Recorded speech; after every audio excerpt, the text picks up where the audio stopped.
To our Soulcast Media Live. I'm so glad to be here with everybody. I was looking at all the names and cities from where everybody is dialing in from. We have people from all over. Really good to see you all. Terry, Denise, Min, Laura, Trena. Oh my gosh, thank you all so much for being here. And thank you all for sharing where it is you are dialing in from. I always love seeing that because, again, that is why we do these events. The beauty of it is it's virtual. So we can be from all over. Right now, I'm seeing there's almost 80 of us here on this right now, which is fantastic. And you're all here, and you're in here for a treat. We're going to be talking about something that is very close to my heart, and that is overcoming communications anxiety, especially at work. I don't want to dive into it right now because there's so much for us to talk about. I want to do a few housekeeping tips, which is so for those of us who are joining the very first time, this is going to be about 45 minutes or so where my guest Rob and I we're going to be chatting, and we really want to make this also about you. So if you have any questions that you have for us, anything that you want us to answer in regards to feeling that nervousness or anxiety when you're communicating with your peers, your manager, leadership, whatever it is, I also want you to feel comfortable throwing it into the chat function because we want to make sure to answer any questions that you may have, because we're just so grateful that you guys have spent and taken your afternoon, your morning, your evening, or wherever it is you guys are dialing in from to spend it with us here right now on LinkedIn. A quick introduction of who I am. For those who are meeting me for the first time, hello. My name is Jessica Chen, and I'm the founder and CEO of Soulcast Media. We are a communications training agency. So we do all things communications training, helping people with public speaking, building that workplace confidence, how to be more clear-minded, how to really ace that presentation that you're given, or really just learning how to have team feedback, interpersonal communications. We do it all. We worked with clients at Fortune 500 companies such as Google, LinkedIn, Medtronic, HP. So we've worked with a lot of great companies, and we go in and teach, and we absolutely love it. So what I'm going to do right now is I'm going to introduce my guest, Rob. And Rob is one of our board of communicators here at Soulcast Media. Board of Communicators is one of the services that we have here at the company, and it's actually the opportunity for folks to work one-on-one with our communications coaches on all things you. So I'm going to invite Rob up. Let's see. Rob. Hi, Rob. How are you doing? You're on mute, so be sure to unmute yourself. Doing well. How about you, Jessica? I'm doing great. It's really good to have you. You are our first board of communicators who's actually on our Soulcast Media Live. So I'm very happy and very excited for what we have to talk about. Yeah, thanks for having me. So I gave a little introduction of who you are, but please share with the audience a little bit about you, the communications work that you do, and how you even got into communications coaching. Love to learn. Yeah, for sure. Well, hello, everyone. My name is Rob Razzante, and I consider myself a pracademic because I teach in academia, communication courses specifically, but then on the side, I also do communication coaching and training. And really got my start there with Alan Carroll and Associates, who Donna and Alan, their daughter, Jen, was in one of my classes at Arizona State. So a small world. And I believe I really got into communication in general because of my family. I grew up, I'm one of 6 boys in my family. And being the middle child, you're always learning from the older siblings, but then you're also teaching the younger.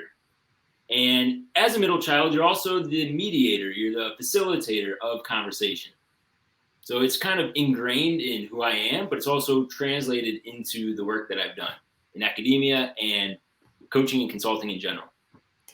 It's so funny because being the middle child, I feel like that's definitely a position where your voice can actually be drowned out a lot. You have your older siblings who are getting all the attention, or even the youngest sibling who are getting all the attention. You're just kind of like in the middle. So even kind of finding your voice, that's probably a struggle too sometimes, right? Yeah, tell me about it. Tell me about it. Especially my brother Jim. Jim, if you're joining, he's the one that would always pick on me. I wouldn't get listened to, and I'd get disciplined. Oh my gosh. Well, I'm sure from those personal experiences, it translates really well to a lot of the technical communication skills that we're going to be talking about today.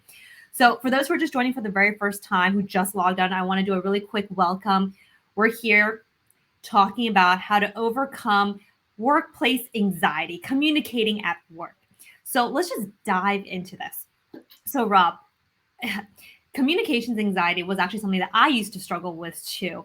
And I've learned a lot of like tips and tricks, which I'll share later on in our chat of like how I was able to kind of, I don't even want to say overcome, but just better manage a lot of anxiety that can come with just communicating with people, just dealing with people. So I want to get your perspective on this topic, overcoming communications anxiety. So when people come up to you and they say, "Hey Rob, I just get really nervous when I speak up in meetings, or I get really nervous when I talk to my manager."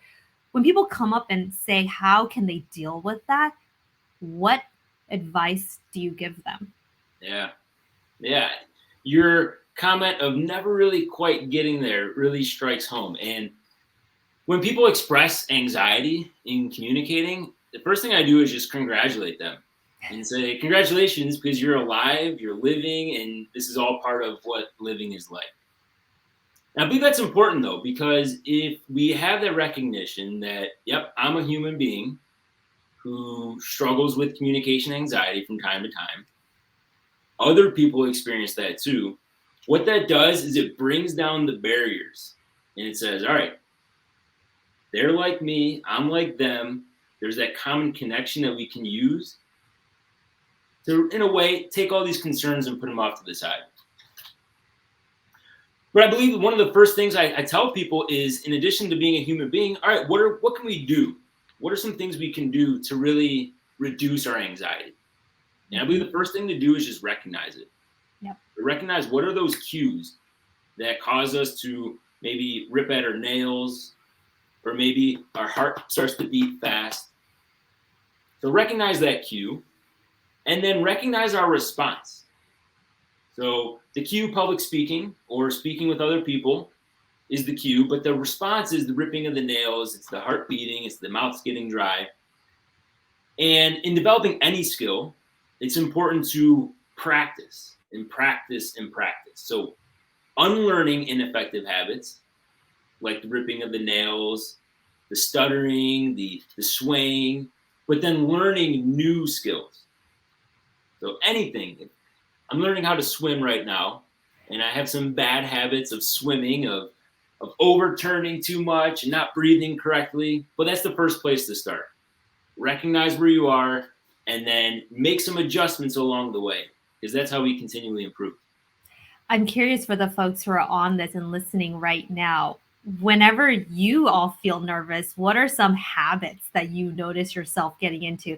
And I'm talking about maybe even just like bodily reactions to anxiety. Feel free to throw it into the chat of like, oh, yeah, I know like when I get nervous, this is what I do, or this is what happens. And I'll share when I get nervous. And here's the thing, I sometimes still get nervous when I communicate, and I teach communications for a living. But I know I get nervous because my palms start getting kind of sweaty. That's my reaction. And my heart, it starts beating really fast, especially those first few seconds when right before I, for example, doing like a big, large keynote presentation. I know I'm nervous because my heart's pounding. And sometimes I feel like I have to use a restroom.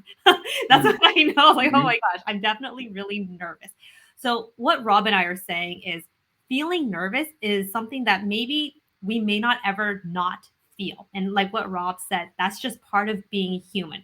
So don't feel that you know you've become the epitome of a great communicator once you stop being nervous. Let's just set the stage right now. We're all probably going to continue to feel nervous. And what I'll say is the reason why is your environment always changes. The people you're talking to also changes. Being adaptable, thinking on your feet. These are all things that can cause anybody to be nervous and can continue to feel nervous. But Rob, as you mentioned, it's just about noticing it and changing those behaviors. So how can people even begin to start to be like, okay, instead of picking my nails or doing whatever, how can I try to do something else? Yep. I believe so. Thinking biologically, what happens? So the reason for the heartbeat, the hands getting sweaty, the mouth getting dry is a biological response that comes from our brain. And it's called an amygdala hijack.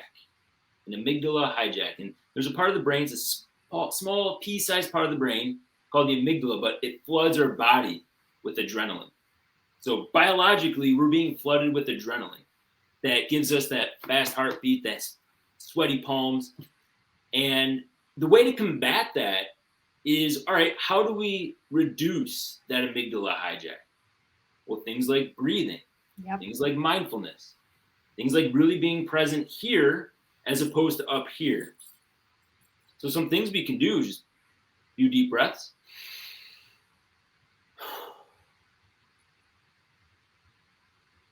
As that adrenaline builds up, we become tense. So doing a body scan where we like clench our fist and we squeeze, and then relax. That burns all the adrenaline, it uses it up. And now we physically feel more at ease, more relaxed. And on that point, one nice thing, Jessica, is that sometimes we can't control everything. So for example, I'm a big sweater. I sweat a lot. And I was on a call the other week, and I didn't have an undershirt underneath, and my sweat was all the way out here. I was like this the whole time during the conversation because I didn't want to open my arm.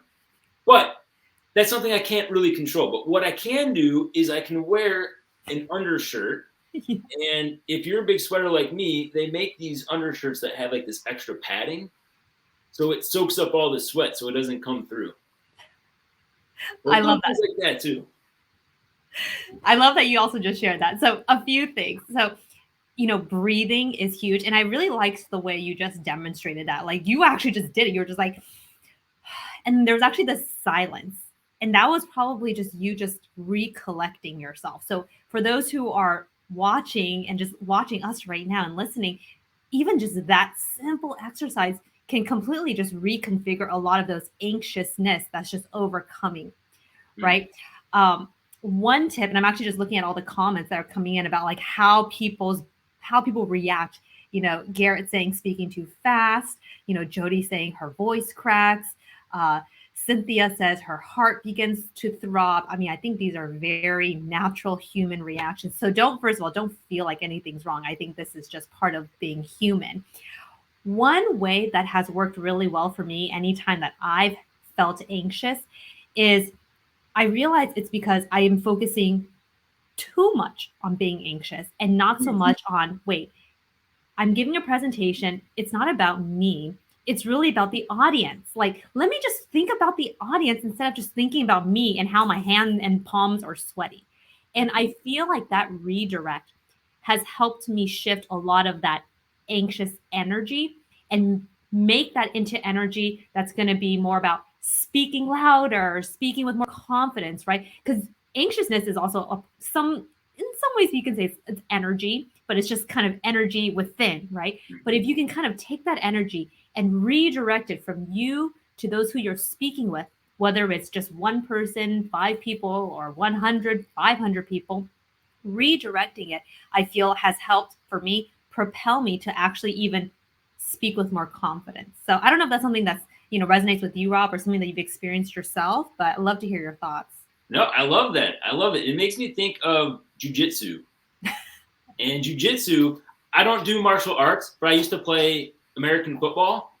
And one of the things, I was a smaller person, but I had to use the weight of the bigger linemen against themselves to my advantage. So it reminds me of jujitsu here because you have all this negative anxiety coming your way. But if you absorb it all, you're just going to get taken with it. But if in a way you can redirect it, as you're saying, redirect it to your advantage, now you can turn that anxiety into excitement. And then excitement can bring the audience in. I love that. Mm-hmm. You just came up with something, this anxiety jujitsu. I love that. We should coin that term. Yeah. Anxiety jujitsu. It could be its own sport. That's right. In some ways. Okay. I want to pivot right now because I want to get everybody's thoughts who's listening right now in terms of when do you find yourself feeling the most anxious at work? Throw your comments in the chat function and let us know. Is it when you're talking to your manager? Is it when you're doing work presentations? Is it when you are sharing bad news? Write it in the chat function of maybe even think back, maybe something like this happened recently of when you last felt really anxious and nervous. Throw into the chat function of when you notice all those symptoms, let's say, the voice cracking, the sweaty palms, talking too fast. What scenario were you all in? So, Rob, before we kind of dive into that and seeing what our folks here are writing, what do you hear of when people do feel the most anxious? Like, in what scenarios often does that happen? Yeah, especially in the work context, a lot of it is public speaking. Yeah. So standing up in front of an audience where a lot of eyes are on you, and there's this fear of judgment.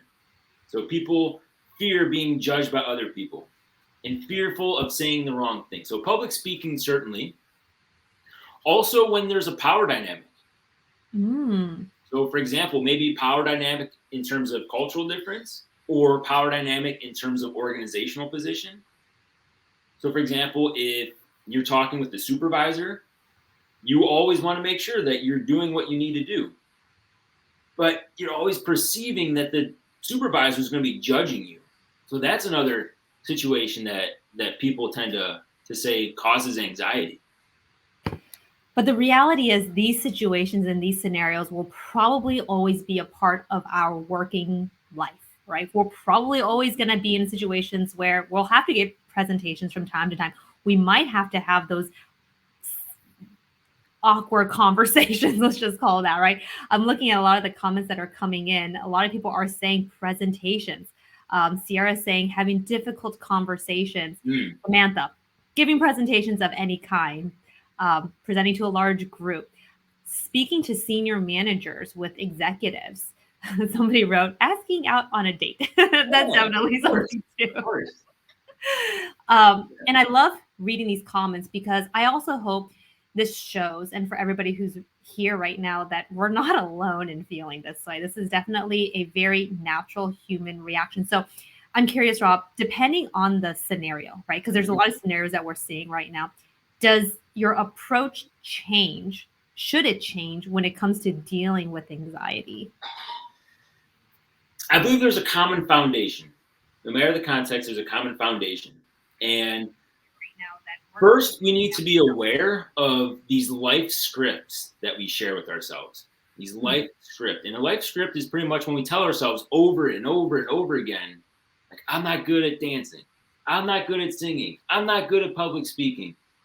And all of that conversation, in a way, prevents us from actually practicing to become better at dancing, to become better at singing, to actually practice. I believe the same conversation happens no matter the context of public speaking or communication in general. Because we say to ourselves over and over again, I get nervous, I get anxious, I'm not good, people are going to judge me, all these messages. Well, what we should do is we should shift it and say, you know what? I may not be the best at it now, although I can certainly improve. I can certainly improve by asking somebody out on a date. I can certainly improve by having a difficult conversation. So that foundation, that first awareness of the life script is important. And then I believe practice, continually practicing helps. And I'm a big Cleveland Browns fan, and I'm reminded of our coach, Kevin Stefanski, on his wall. He has this quote that says, confidence, a demonstrated ability of doing something over and over and over again.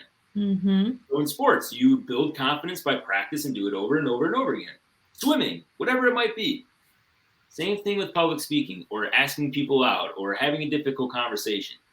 The more we do it, the better we become. But the important thing is really learning from our failures. Yeah. So really building this practical wisdom of, all right, you have this conversation, it didn't go well. Yeah. Okay, learn from it. What didn't go well? Next time you have a difficult conversation, make an adjustment. Practice that. See how it goes. Okay, a little bit better? Okay, what else can you improve on? That iteration is very important, and also the commitment to growth. So I think reframing that life script into a growth mindset is super important no matter what the context is. I think because most people, when they are in these scenarios that a lot of people just listed out in the chat, because it was such an uncomfortable experience, people try to avoid that Mm, at all costs. I never want to do another presentation. I never want to have that kind of conversation again. I don't want to talk in meetings or, whatever. So they avoid it.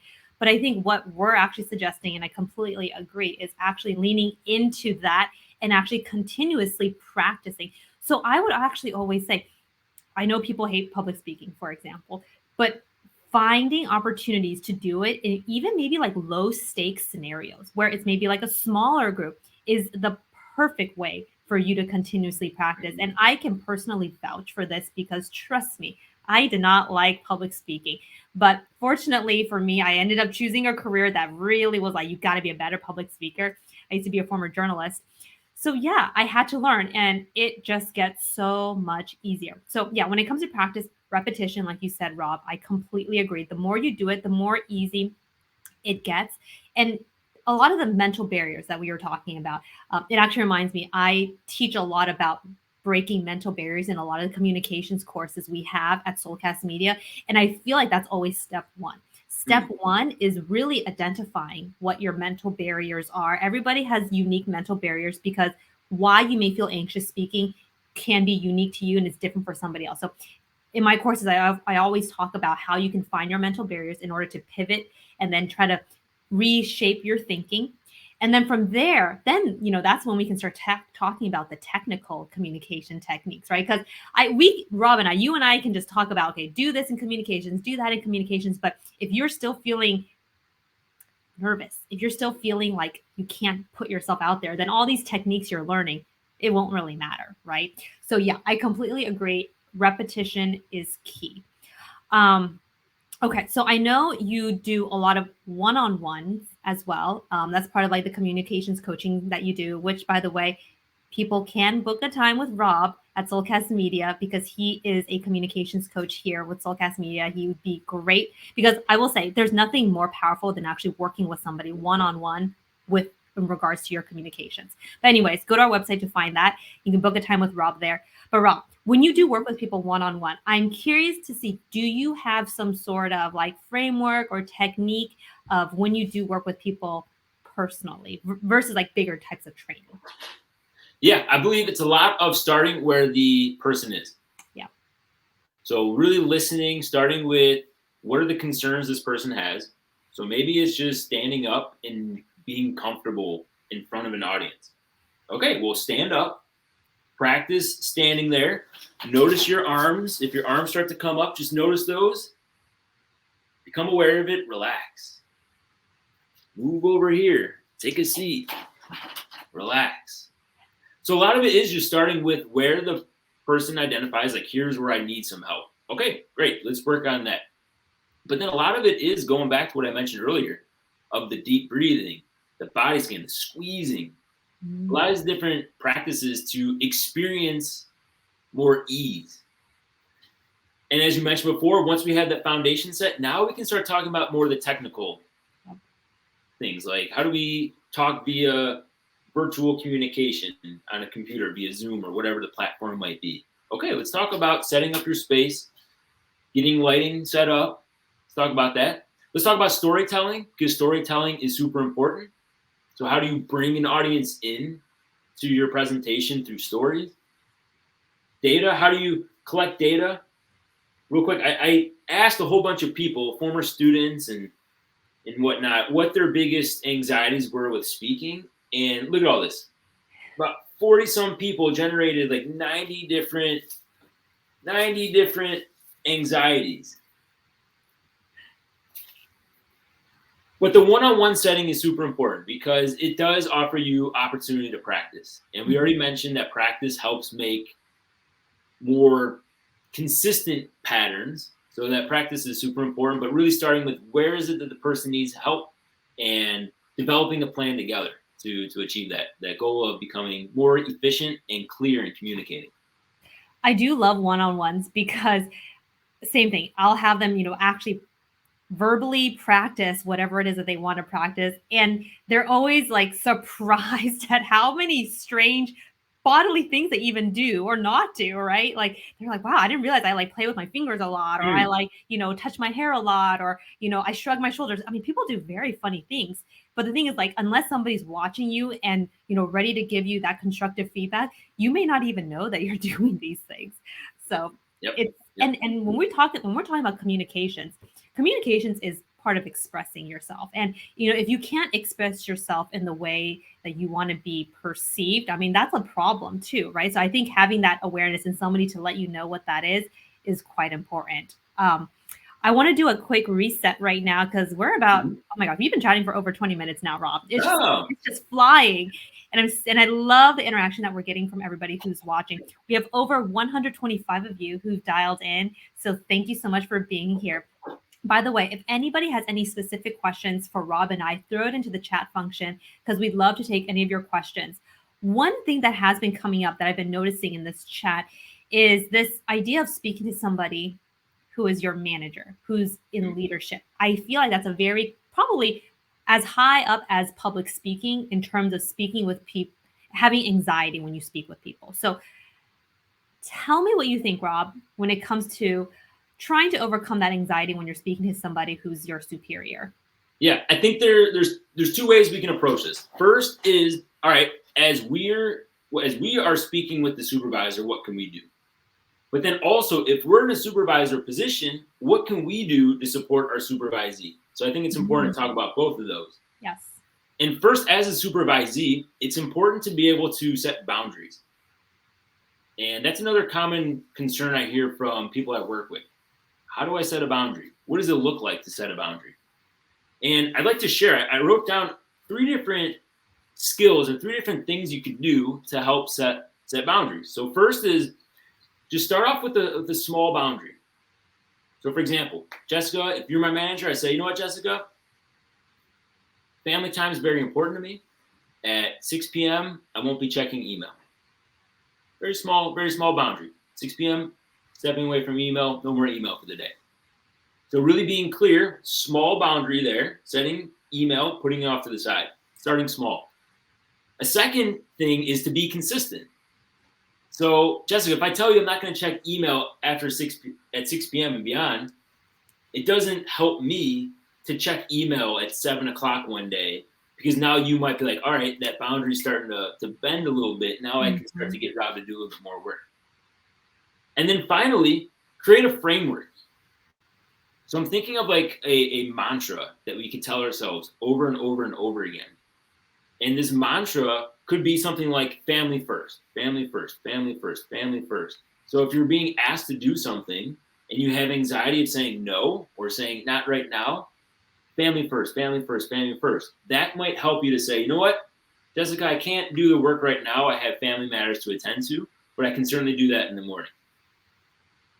Or one of my favorites is, it comes from one of my undergraduate professors, Devika Chawla at Ohio University. She says that one's lack of planning doesn't constitute an emergency for me.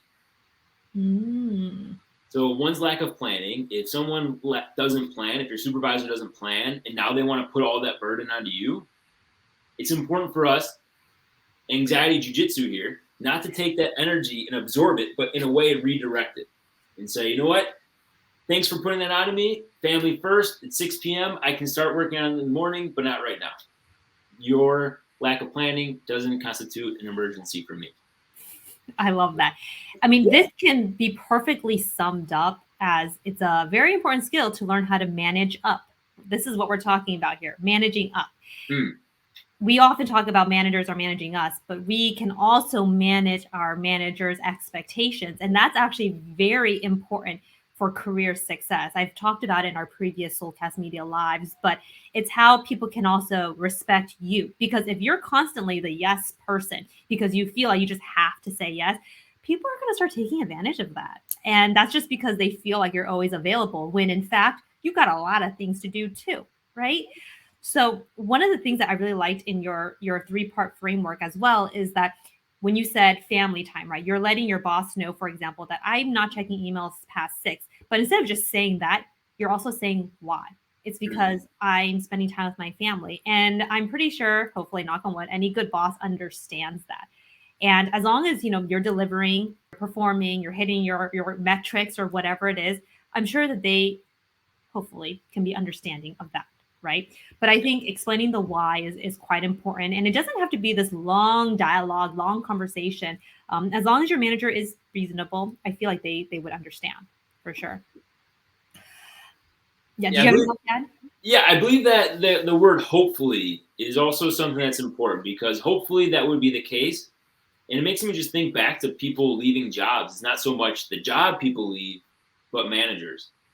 So it's really important for managers. If we're in a managing position, how can we improve our communication so that we are supporting supervisees? And there are some things that we can do. And one of them is offering supportive critique and feedback. So imagine like the sandwich method, something I learned very young in school, but it's something that sticks with me and will continue to stick with me, of finding the value in something, what someone does. So finding the value and acknowledging that, praising that, but then working in a critique saying, you know what, Jessica, the energy you had was phenomenal. Keep that energy up. One thing to work on is really notice your arms, because your arms come up. That's something that you can relax a little bit there. Now, remember, your energy is phenomenal. So keep bringing that energy in. And instead of bringing your arms up, use them for gestures.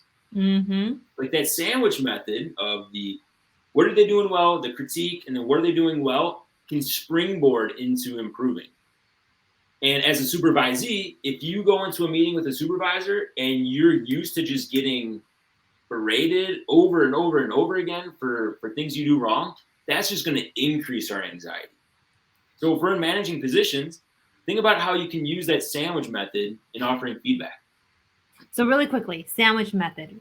Can you go through it one more time again so people, anybody who's taking down notes, they know exactly what that means again? Yeah, certainly. So there's 3 parts to it. Imagine like the buns, the first and the third part. The buns are the identifying what somebody does well. So first, identify what somebody does well. Jessica, your energy was phenomenal. That's the first part. The second part is the critique. So imagine like the middle part of the sandwich. That's the critique. Where you say, you know what, Jessica, I noticed that your arms came up. Now relax your arms. Remember to relax your arms. But then it's important to finish with that feedback again, that positive feedback of saying, now remember, your energy was phenomenal. Now bring that energy back in. And instead of bringing your arms up here, use them for gestures. So keep building on that energy. So the sandwich method is a really good method whenever we have to approach feedback types of conversation, whenever we have to, engage in maybe like awkward conversations, because, nobody wants to go into a meeting and listen to just a bunch of negative things, right? People become defensive, people become closed off. Like that's just not great communication. So if you want people to be receptive, if you want your conversation to be a conversation, a dialogue, the sandwich method is a really good thing. One thing that I wanted to touch upon, because I do see this in the comments, is a lot of people feel anxious, specifically in interview types of settings. I'm not talking about even just job interviews. Of course, that's one of them. But maybe even like at the workplace that we're at right now, maybe your boss is asking you about something, or just the interview types of setting where there's a lot of Q&A back and forth. People get nervous in that. I'll share my thoughts on it, and I want to get your thoughts, Rob. So yeah. I feel like a lot of people get nervous in that type of setting because people feel like they have to prove themselves. And a lot of times in Q&As, that's what it is. Like you feel like you have to constantly prove yourself, and that's not always a very comfortable position to be in. But I always say when it comes to interviews where you do have to quote unquote prove yourself or showcase or, show that you're capable, making sure that your messaging isn't so much about just you, but tailoring your responses so you can show why your capabilities benefits the other person. I feel like that's a very powerful communications technique, so to speak, where it can take, again, that anxiety off of you. So instead of saying like, oh, I'm this, I'm that, I'm this, it's more like I can do that because it can help this, right? So it's more like bouncing it back to the other person. So it's not so much about you, because that's where a lot of the anxiety can stem from, because you're just constantly thinking about yourself. But anyways, I'd love to get your thoughts on dealing with interviews, types of settings, and anxieties there. Yep. Yeah. No, that reminded me of a conversation I had with my brother Matt, who was in positions where he would interview and hire people. And he mentioned that someone might have a textbook response. So they might say this, that, and the other correct. Exactly how you would want to hear it. And the way that it was delivered, though, was very impersonal and very cookie cutter. So in addition to the framing, how is it that what we do can benefit them, it's also showing that we are somebody that they would want to work with. So that really resonates, Jessica. And then something else I would add is really do your preparation. Really do your preparation. So for example, for this conversation, just wrote down some notes. Yay. Yeah. But all that preparation, what it does is it seeps into our unconsciousness, so that it's there. But when we're in the conversation, something might just bubble up. And that bubbling up, that improvisation, that spontaneity won't happen unless we do that preparation. So I think in terms of being ourselves, if we're ourselves every day and we're prepared and we know what we're talking about, then in a conversation, all the information will bubble up if we give it the space to bubble up. Oh my gosh, that is such an important golden nugget that you just said, because a lot of people are like, oh, preparation, I'm just going to wing it. But the point of preparation is to also get your mind thinking as well. It's not necessarily to be scripting things out, unless scripting is your style, right? But like prior preparation is getting your mind to start thinking in that way, in that environment, in that context, right? So that when you're in this moment, like you said, these things will just pop up. It's not like you're reading the notes that you spent writing out, right? But you spend however many minutes just writing it down so that you know that if I ask you a question, it may trigger something in you and be like, oh, wait, I know what I can say in response to that, right? So don't underestimate the power of preparation when it comes to communications. Absolutely. Certainly. One last thing on that, Jessica, too, is that it could be your notes that you think through and you write. It could also be podcasts that you listen to, videos that you watch. So as long as we're getting that exposure, no matter where it's coming from, that's just going to get, like you said, get you to start thinking. So it could be podcasts, videos, whatever it might be. So we've been chatting for almost 40 minutes now, which is insane because I feel like this time is flying by. So what I want to do now is I want to open it up to those who are on this right now, the over 110 of you guys. Thank you all so much for staying and watching and listening. Hopefully you guys are walking away with what I call some golden nuggets.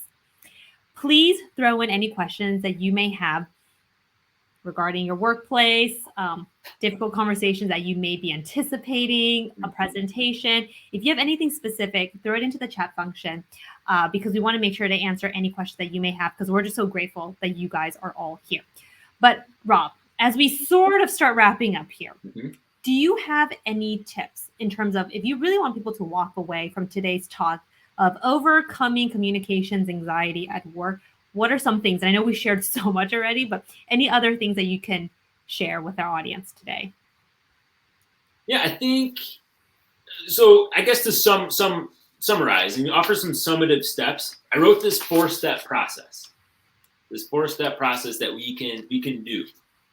And the first step is just to recognize when our thoughts start to restrain us.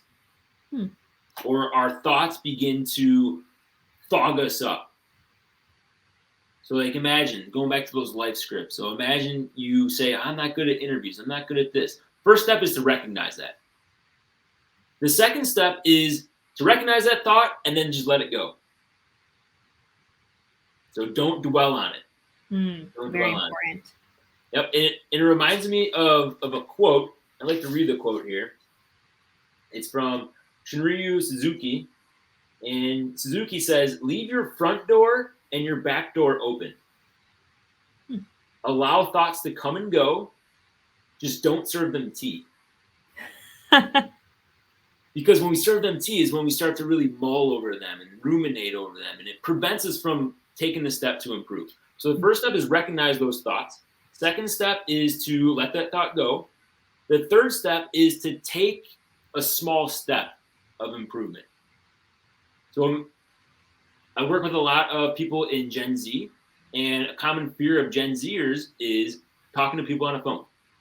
So picking up the phone, calling to someone on the phone. So if that's a trigger for anxiety, the first step, recognize your anxiety of speaking over the phone, let that thought go, pick up the phone, call somebody. Practice. Try it again. And then afterwards, the fourth step is after you finish up, you're going to recognize those thoughts to start to come back in. And then the final step is just repeat the whole process. So let that thought go, practice. The thoughts come back in, let that thought go, practice again. Patricia had a question that I wanted to address because I know this is something that, a lot of people can resonate with, and chances are we may hit this at some point in our career. It's, how do you go about asking for a raise? It is a very uncomfortable conversation. I totally get that, Patricia, but it's an important conversation to be had because you have to get paid for your worth, and you're definitely worth, all of us are definitely worth something. So how do you even approach a conversation of a raise like that? Rob, what are your thoughts? Yeah. It's always challenging because it's important to figure out what the balance is of building rapport with the person you're asking a raise from, and then how do you phrase the statement, the request, in a way that is asking for a raise, but then also backing it up with data to prove your worth. I don't say proving your worth, but proving your worth in quotes in their perspective. So what is it that they need or want? What do they value? And then framing what you've done, as you mentioned during interviews, to their expectations. But also recognizing you even may have rapport. For example, I worked at a local community park, Highland Heights, and I went to go ask my boss, who was my Little League baseball coach, for a raise. And his response was, "You should be happy that you work here." So that to me was like, you know what? This isn't a place I would really like to work at anymore. So even with rapport, there may be some sort of factors that may not lend to getting a raise. And then being aware of that and saying, well, how is this workplace really limiting my potential? And keep working, maybe try to see if there's other opportunities for work. We're experiencing a great opportunity for moving different companies, especially with COVID and COVID hopefully soon ending, people moving to new companies, but getting a significant raise there. So typically we think, how do you get a raise within one organization? But we can also get a raise by moving organizations, moving out and moving up. So it's something to consider if your supervisor isn't open to offering raises. When it comes to asking for a raise, the way I think about it is, first of all, preparation in terms of how it is you want to engage in that conversation. And number two is really just going in with some stellar facts and data of some great things that you accomplish. And there's no doubt that all of us can find things, even small things that we've been able to show. And you want to make sure that whatever those things are, and have a number of them, that you are able to eloquently, I can't even say that, eloquently showcase that when you are communicating. And the reason why is because you can't just go in with a ask. There has to be a compelling reason as to why should they give you that X number. Oh, it's because Jessica, did do that project. Oh, I'm reminded of that. Because here's the thing, a lot of times, even though you do something good at your job and your organization, other people may easily forget that it happened. And that's just because people are just busy. We just have so many things to do. Your manager has a lot of things that they have to finish and accomplish as well. But when you're having those conversations, it's reminding them of what a great warrior you are, right? I'm able to do all this stuff. So yes, I feel like I'm justified in asking for this raise, and I'd like for you to consider it. So that's my 2 cents when it comes to that. Okay, so what I want to do now is, you know what, Rob, thank you so much for taking the time and sharing your knowledge when it comes to communications. It was a fun, and like I said, these things fly. It was a fun 45 minutes just chatting with you on all things communications. Like I mentioned, Rob is one of our one-on-one communications coaches here at Soulcast Media. It's actually a new service that we launched just this month where people can book time with our 4 amazing public speaking coaches. Rob is one of them. And like I said, there's nothing more powerful than working with somebody on your own specific communications. But Rob, you don't just do public speaking training, right? What else do you do? Yeah, public speaking training. Also, in terms of bargaining and negotiating. Mm. So, Patricia, your comment, there's a whole bunch of tools, and I have written down here of how is it that we can bargain and negotiate. So, public speaking, bargaining, negotiating, communicating a cross-cultural difference. So, how Yeah. is it that we especially recognize the standpoints that we have and all the perceptions that come with our different cultural identities? So, really communicating across cultures as well. Those are just a few. So if anybody's interested in the one-on-one, if no one's ever done one-on-one, I highly recommend it as a great way for career and even personal development. So you can find out how to book a time with Rob. Just go on our website, which you can kind of see on the bottom right now. It's soulcastmedia.com. Some other ways you can work with us at Soulcast Media, because we are all about communications, is we have a monthly membership program where every month you guys get to work with me. We jump on a live call, kind of like this, but we work specifically on a new communications topic. So if anybody has ever thought about having a consistent communications practice, the Soulcast Media membership, which is what it's called, is a great resource. The one-on-one coaching, like we mentioned, but we also do corporate trainings as well, where we're going to companies such as Google and we will do trainings with their learning and development team. So if that's something that you feel would be great for your team or organization, feel free to reach out to us at Soulcast Media as well. But Rob, thank you so much for taking your afternoon. Yeah, thank you. It was so fun chatting with you. And again, hopefully everybody who listened walked away with hopefully even just 1 or 2 golden nuggets that they can simply just apply right now as we just all go back to work after listening to this. For everybody who's watching, I want to say we appreciate you for dialing in. I do these Soulcast Media live events every 2 weeks, and I always have a guest come on, just like Rob, and we talk about communications. So if you're interested in attending our next one, go back to our website. Everything's on our website, Soulcast Media, where we're posting our next event, and be sure to RSVP for that. RSVP for this one as well, because you'll get a recording once this all ends, and you can take down any notes if you guys didn't get a chance to do that. So with that, I want to thank you, Rob, again, and thank you all for tuning in and staying. We had such a great turnout. I'm so happy that all of you guys are taking the time to really level up your communications. It's one of the most important skills. So Rob, thank you very much. Yeah, thank you, Jessica. Take care. Bye.